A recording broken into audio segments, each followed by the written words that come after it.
Saya merasa amat kecewa atas peningkatan yang amat kecil dalam peruntukan pembangunan bagi tahun 2025, sedangkan perancangan untuk membangunkan sektor pertanian dan menyelesaikan masalah berkaitan memerlukan peruntukan yang besar. Berdasarkan belanjawan 2025 yang telah dibentangkan Kementerian saya, diperuntukkan sebanyak 373,24 juta bagi perbekalan dan 148,13 juta untuk tujuan pembangunan. Peratusan peningkatan peruntukan bekalan tahun 2025 adalah hanya sebanyak 2,49% berbanding 2024, manakala terdapat peningkatan sejumlah 4,15 juta, yaitu 2,8% dalam peruntukan pembangunan 2025 berbanding tahun 2024. Saya merasa amat kecewa atas peningkatan yang amat kecil dalam peruntukan pembangunan bagi tahun 2025, sedangkan perancangan untuk membangunkan sektor pertanian dan menyelesaikan masalah berkaitan memerlukan peruntukan yang besar. Sektor pertanian merupakan salah satu daripada 3 fokus utama pertumbuhan ekonomi Sabah di bawah Sabah Maju Jaya. Sektor pertanian juga mempunyai potensi yang tinggi dalam menjana pendapatan negeri, mewujudkan peluang-peluang pekerjaan dan membantu mengatasi masalah kemiskinan, terutamanya di kalangan miskin serta miskin tegar. Oleh sebab itu, peruntukan pembangunan perlulah ditingkatkan agar konsisten dengan keperluan dan agenda pembangunan negeri. Selaras dengan dasar keterjaminan makanan di peringkat kebangsaan dan negeri, Kementerian saya memfokus kepada peningkatan self-sufficiency rate atau SSR untuk pengeluaran padi, ruminan, dan hasil-hasil pertanian yang lain.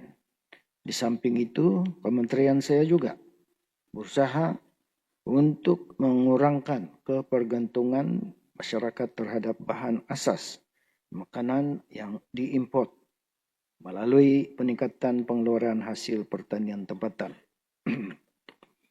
Kementerian saya turut berusaha meningkat tahap sosioekonomi golongan sasar kementerian, yaitu petani, penternak, dan nelayan yang tergolong dalam kategori miskin dan miskin tegar.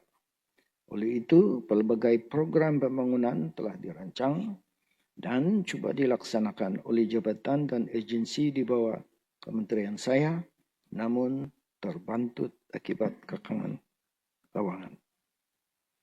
Sebagai contoh, setakat 7 hari bulan November 2024, kementerian saya telah menerima permohonan naik taraf atau menyelenggara jalan-jalan kebun atau pertanian daripada berbagai daerah berjumlah 40,3 juta. Namun kementerian saya hanya menerima peruntukan sebanyak 4,2 juta. Begitu juga dengan permohonan lembaga padi dan beras, yaitu berjumlah 27,5 juta dan hanya diluluskan 2,5 juta. Beginilah pandangan pembuat keputusan terhadap permohonan dan keperluan kita dalam agenda pertanian keterjaminan makanan. Bagi tahun 2025, Yang Berhormat Menteri, boleh. Boleh. Terima kasih, Datuk Speaker. Makasih Yang Berhormat Menteri. Tadi saya meneliti ucapan Yang Berhormat Menteri berkenaan dengan ketidakcukupan peruntukan yang diberikan kepada Yang Berhormat Menteri Kementerian. Sebab saya yakin, saya setuju juga dengan Yang Berhormat Menteri bahawa Kementerian Pertanian ini perlu difokuskan khususnya untuk keterjaminan makanan. Saya ingin minta pandangan Yang Berhormat Menteri. Sebab yang diumumkan oleh Kementerian Keuangan banyak insentif-insentif kepada rakyat, tetapi tidak memfokuskan kepada keterjaminan makanan. Apa pandangan Yang Berhormat Menteri?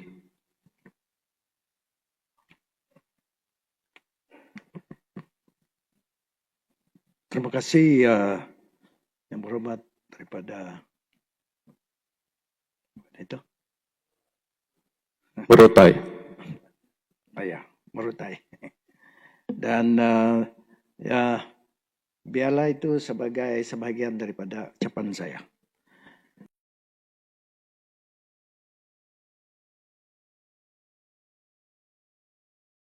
Saya melihat ada beberapa perkara yang perlu diambil berat oleh kerajaan. Apa yang membimbangkan kita ialah peruntukan kepada Kementerian Pertanian dan Perikanan agak kurang. Kita memerlukan food security ataupun jaminan makanan. Ini yang lebih penting. Di masa-masa akan datang, pertumbuhan dunia juga, PBB juga ada mengatakan bahawa kita akan menghadapi krisis makanan, Datuk Speaker. Bila krisis makanan ini berlaku, kita ini Sabah terlalu bergantung kepada import. Beras saja, menurut Jabatan Kawal Selia Beras Sabah, dia menyatakan kepada saya, kita mengimport setahun 234,000 tan beras.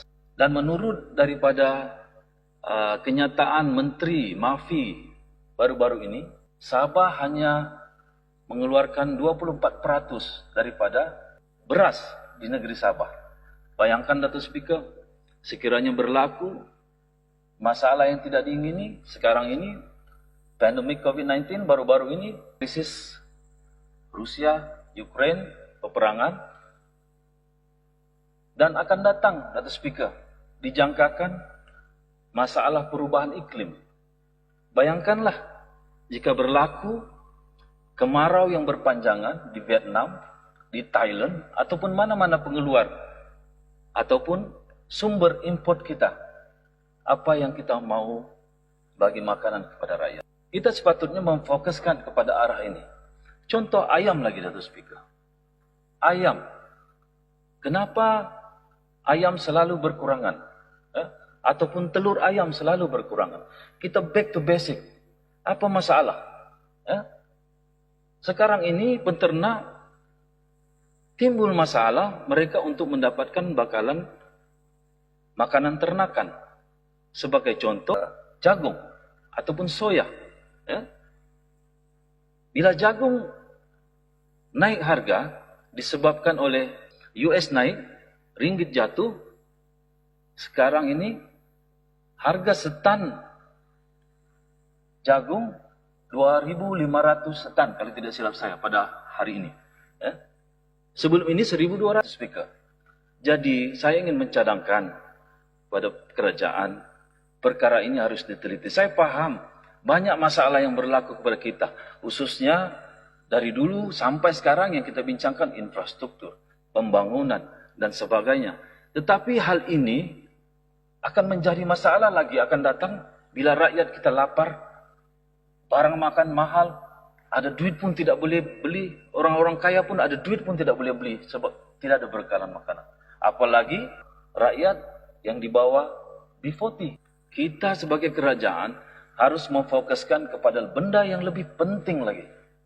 Food security, ini yang lebih penting. Saya mintalah, kalau boleh di masa akan datang untuk bajet 2023, saya minta supaya Kementerian Pertanian dan Perikanan diberikan peruntukan yang lebih untuk memastikan food security kita ini dapat dijamin di negeri Sabah. untuk kita kasih makan rakyat kita. Bahkan kalau boleh, kita sebagai pengeluar dan pengekspor, bukan lagi sebagai negeri pengguna dan pengimport. Kita terlalu bergantung kepada kerajaan persekutuan. Bila harga ayam tinggi, kita minta persekutuan melalui KPDNKK letakkan harga shilling. Ia tidak akan menjamin makanan ayam ini tidak akan naik harganya. Sebab apa? Penternak, jika kita paksa dia jual harga begitu, sedangkan dia pun rugi, bagus dia tutup kilang, tutup penternakan. Ini yang berlaku, Datuk Speaker. Saya minta supaya kerajaan memberi peruntukan lebih kepada Kementerian Pertanian dan juga memastikan GLC ini terlibat secara langsung dalam pengeluaran makanan ternakan dan juga makanan ruji kita, beras. Kita ada GLC Stepelda, seperti sawit Kinabalu. Boleh mengarahkan kepada semua syarikat-syarikat ini, bukan saja GLC swasta yang menanam kelapa sawit ini, untuk memastikan mereka 10% daripada tanah mereka ini tidak boleh semua ditanam kelapa sawit. 10% mesti diperuntukkan untuk contohnya menanam makanan ternakan. Contohnya menanam padi sebagai contoh. Supaya kita boleh memastikan food security di negeri kita ini. Kita boleh plan 5 tahun, 10 tahun, 20 tahun, 30 tahun akan datang. Mungkin 30 tahun kita sudah menjadi negeri pengeluar dan pengekspor. Bahkan kita boleh menjadikan Sabah sebagai food security bukan saja di Sabah tetapi di peringkat nasional negara kita. Datuk Speaker. Sekian Datuk Speaker. Terima kasih.